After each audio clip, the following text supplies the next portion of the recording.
The Intouchables, 2011 French film based on a real life story, which has already been put to screen 4 different times. This particular film seems to be especially well liked and popular, particularly among European audiences, and I think for good reason. It tells the story of a middle aged paraplegic named Philip. He's paralyzed from the neck down, can't feel anything, can't move, can't really take care of himself as a result of an accident. What he does have is filthy amounts of money, which allows him to build a whole support structure for himself. The problem is the personal carer. It seems that due to Philip's attitude, which tends to be problematic, and general tough nature of the job, nobody lasts very long until Dries comes along. He's the polar opposite of Philip. Young, black, poor, just came out of prison, very rough around the edges, but also energetic and lively. He comes along for an interview just to get a confirmation that he was there so that he can get his unemployment benefits. But something about him strikes Philip, and as a bet, he proposes that Dries stays with him for a trial period of 2 weeks.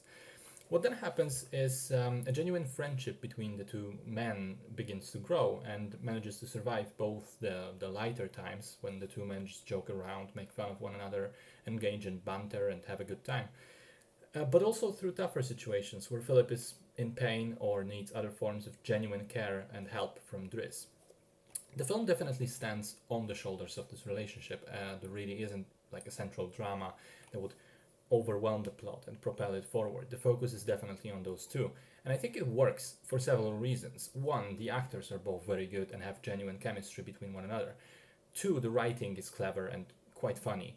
And three, the contrast between the characters is what makes the relationship very interesting. They come at each other from opposite sides, basically, yet manage to find some common ground and also appreciate each other's differences as well. I think the title gives a hint into the basis for this relationship, the Intouchables, in other words, the undesirables, people that are on the sidelines of society, people that struggle to be noticed and appreciated and engaged with, that are not fully accepted. One of them because of the disability and the other because of his background and life situation. So they do have similarities in that regard, despite the contrast. And speaking of the contrast, once again, I really liked how the movie accentuates that by having 2 different color grading schemes.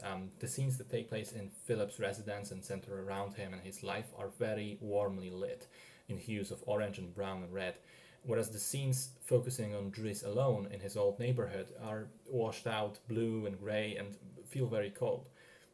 I think that does a great job of setting the mood and sort of conditioning us to think a certain way about them.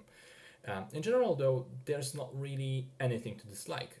It is a really heartwarming and inspiring story, executed very well, has its heart in the right place, and also manages to avoid being preachy or melodramatic about its subject because of the amount of humor. Not much else to say except that it's a very good movie.